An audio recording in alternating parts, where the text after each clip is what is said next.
Hi guys, good evening my all friends জন্য ভালো চাওয়া খারাপ চাওয়া উভয়ের জন্য। তারপর সব কি করছো? আমি তো এই তো বসে আছি। আচ্ছা, তোমরা কি আমার ভিডিও দেখছো? তোমরা বা তোরা বা আপনারা? আমি বুঝতে পারছি না কেউ দেখছেন কি দেখছেন না। তো আমি যে ভিডিওগুলো করছি ইউটিউবে যেগুলো বলছি, আর কি ভালো লাগছে? ভালো লাগছে মানে আমি যে বাস্তবটা তুলে ধরছি আর কি, এটা জ্ঞান কিন্তু না, ঠিক আছে?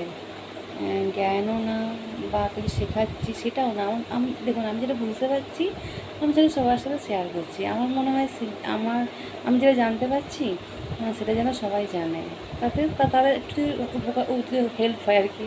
আমার কথাটা একটু তোতলে যাচ্ছি কেন কি জানি, আমার ছোটো মাছটা তোতলা, ঠিক আছে? এরকম ওর বংশে তো একটা ধাত থাকবে না, তোতলা একটু হবে। এতে একটু আমার কথা একটু তোতলা, ঠিক আছে? ছোটো তো আরও ছিল। হ্যাঁ, তারপর আমার ছোটো মাছের ছেলে তো ওর তারা তোতলা না, ভালো করে থুতুটা গেল।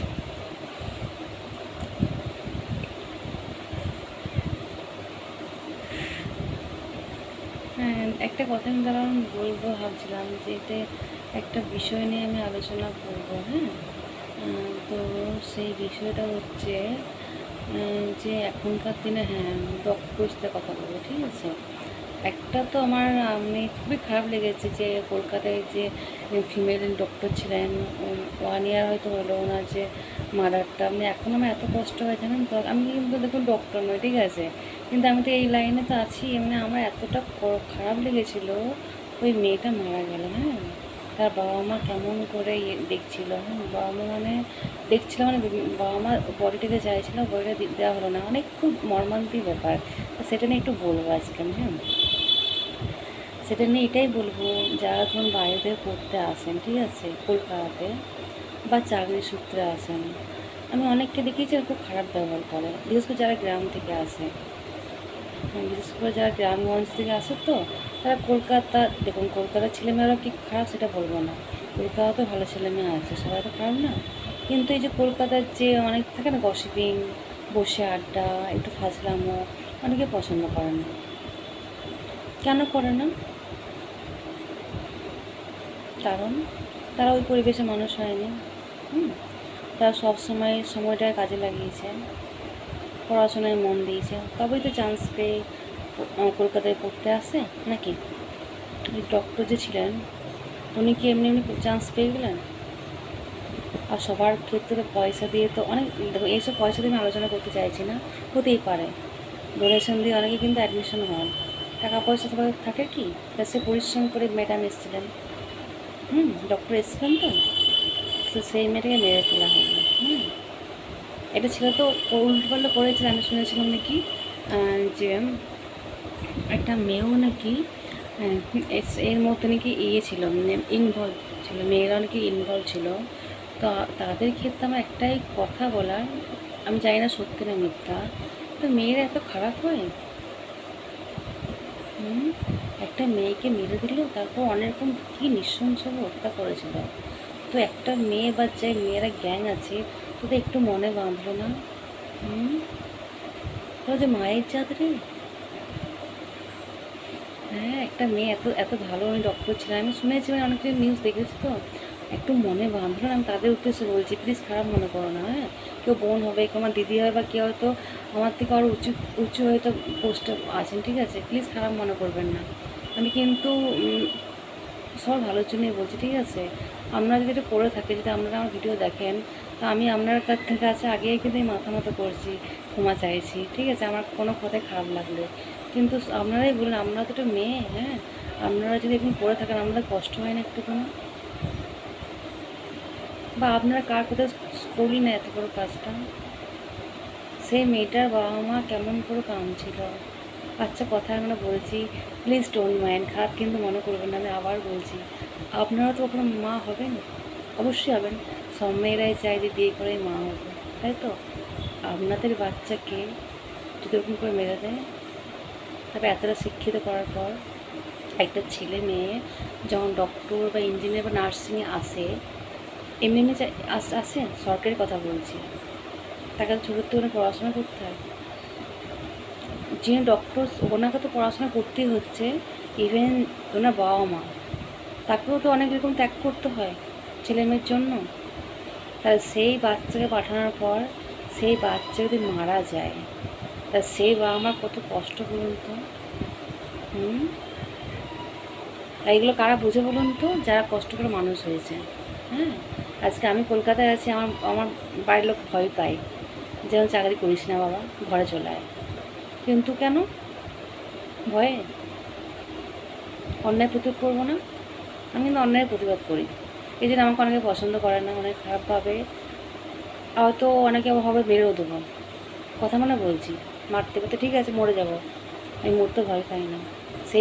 সেই মৃত্যুটা কিন্তু আমার গর্বের যেন হয় যে আমি এই জন্য মরেছি, প্রতিবাদ করে মরেছি।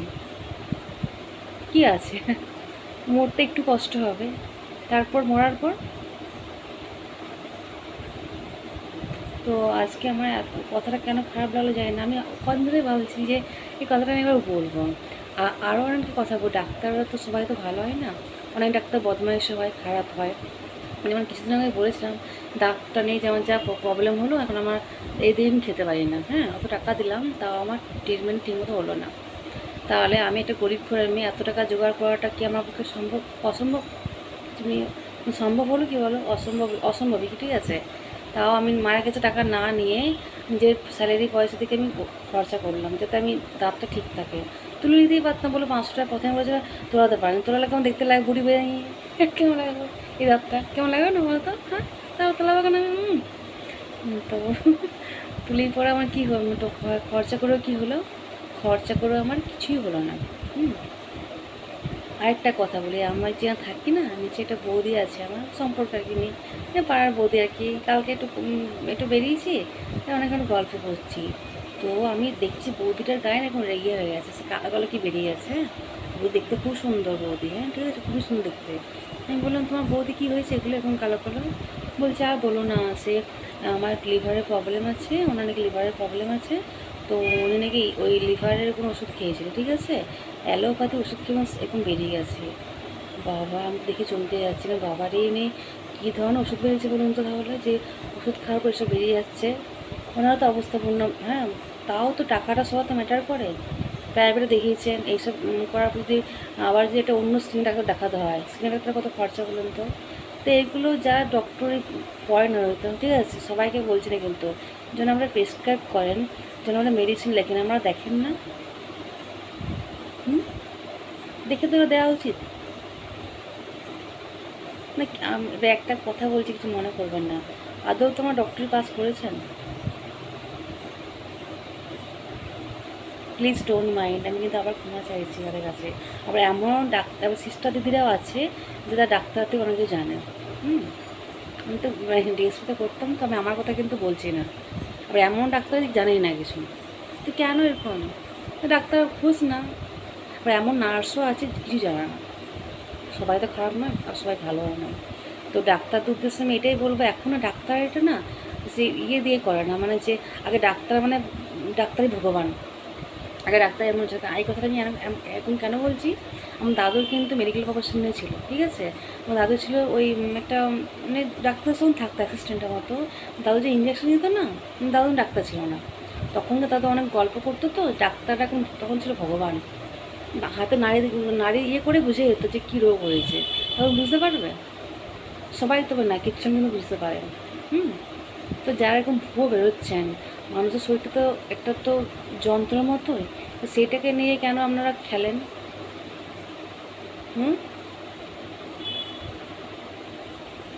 কী দরকার ডাক্তারি করার? দোকান করুন, ব্যবসা করুন, মাঠে কাজ করুন, চাষবাস করুন, নাকি কিছু ভুল বলছি বলুন তো? একজন ট্রিটমেন্ট করে যাচ্ছেন, অনেক জায়গায় প্রাইভেটে অনেক জায়গায় দেখেওছি, ট্রিটমেন্ট করাতে গিয়ে যদি সে পেশেন্টটা মারা যায়, হ্যাঁ, তারপর অনেক ক্ষেত্রে দেখেছি ব্যবস্থাকে বডি দেয় না, আদার্স আলাদা ব্যাপার, ভুল ট্রিটমেন্টে মারা যাচ্ছে, হ্যাঁ, তা সেখানে কতটা কষ্ট হয় বাড়ির মেম্বারদের। এটা কিন্তু হয়। নিউজ যখন তাই সত্যিই হয়, কারণটা ছুটি দেওয়া লুকিয়ে দেওয়া হয়, বা এই তো তার এই যে লিভার টেস্টের একটা সামান্য উনি ট্রিটমেন্ট করাতে যাচ্ছে, ওষুধ খেয়ে সাইড এফেক্ট বেরিয়ে গেলো, তা আপনারা কীভাবে ওষুধ লেখেন? যখন আমাদের কাছে ফার্মাসিস্টরা আসেন করতে দেখাতে আসে না যে কীভাবে দেখায় যে, তখন আমরা দেখেন না ওষুধটা কেমন টাইপের। এতে তো মনে হয় আয়ুর্বেদিক ভালো, আয়ুর্বেদ তো অনেক ভালো এর থেকে মনে হয়, তো সেগুলো দেবেন অ্যালোপ্যাথিক না জানলে। দেখুন আমি কিন্তু অনেক বড় বড় কথা বলেছি, ঠিক আছে, আমার কিন্তু অত অনেকে হয়তো খারাপ ভাববেন, বা অনেকে হয়তো শত্রু হয়ে যেতে পারেন, অনেকে হয়তো আমাকে মেরে ফেলতে পারেন, কারণ আমি স্পষ্টবাদী। তো মেরে ফেলবেন, তাতে আমি ভয় পাই না। মরণ তো হবেই, আর শরীরের তো মরণ তো হয়ই, কিন্তু আত্মার কি মরণ হয়? যদি আমাকে মেরে ফেলেন না, তাকে ভূতে আমি পরে জ্বালাবো কিন্তু। তাই আমাকে মারার কথা কিন্তু একবারও ভাববেন না, ঠিক আছে? তবে আদৌ কি ভূত আছে, এবার আমার সেটা কনফিউশন। যাই হোক আর কি, এবার একটা কথা বলি, যারা এরকম করছেন অন্তত ভুল ট্রিটমেন্ট করবেন না, কি হ্যাঁ? আমার দেখে বৌদি দেখলে এত খারাপ লাগলো কালকে, যে এত সুন্দর মানে সে দেখতে কেমন গায়ে বেরিয়ে গেছে।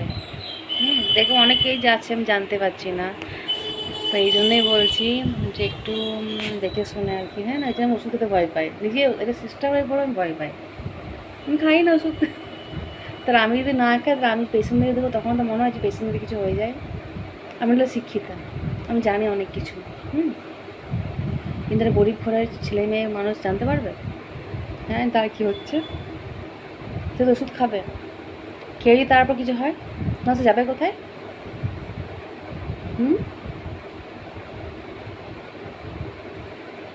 তাই গরিবদের জন্য একটু প্লিজ ভাবুন, সবসময় ভাববেন যে আমি বেশি বড়লোক হবো, বেশি বেশি টাকার ইনকাম করবো, ভুলভাল ট্রিটমেন্ট করবো, কেন? বেশি বড়লোক হয়ে কী হবে? যতটুকু আছে ততটুকু নিয়ে চালান। ওই ভুলভাল ট্রিটমেন্ট করে ওষুধপত্র লিখে বলে মানুষ জীবনে খেলা জীবনে খেলা আপনারা খান, আপনাদের এখন বেরো দেখি তো।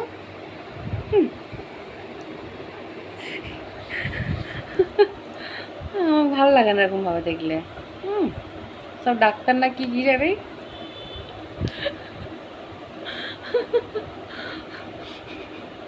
তো সবাইকে কিন্তু বলছি না, আমি কিছু আজকে বলছি, ঠিক আছে? আমার অনেক ভালো ডাক্তারও আছে, অনেক ভালো ডাক্তার সঙ্গে কাজও করেছি, মানে তাদেরকে দেখলেই ভয় লাগে। এরকম ডাক্তার এত সুন্দর পার্সোনালিটি, যেমন ব্যাঙ্গালোরে থাকতাম আমি, ডাক্তারদের রাউন্ডে ঢুকতে আমি ভয়ে পালাতাম। তারা মানে তাদের সঙ্গে দাঁড়াতে পারবেন না, এরকম লাগে তাদের পার্সোনালিটি। কোভিড টাইমে বলছি, ওখানে তারপর হেলথ ওয়ার্ল্ড টেস্ট নার্সিংহোমে, আর ডিএসপি তো কিছু থাকতো, কিন্তু ডিএসপির পরে ফ্র্যাঙ্কলি মনে হতো না তাদের মধ্যে যে এত অহংকার বা এই কিছু করো। স্টুডেন্ট থাকতো আর কি, স্টুডেন্ট ডক্টর থাকতেন। তো আবার আমি বলছি ডাক্তার থেকে বলছি, যারা ধরুন একটু দেখে শুনে ওষুধ লিখবেন, ঠিক আছে? ঠিক আছে, সে ভালো থাকবেন।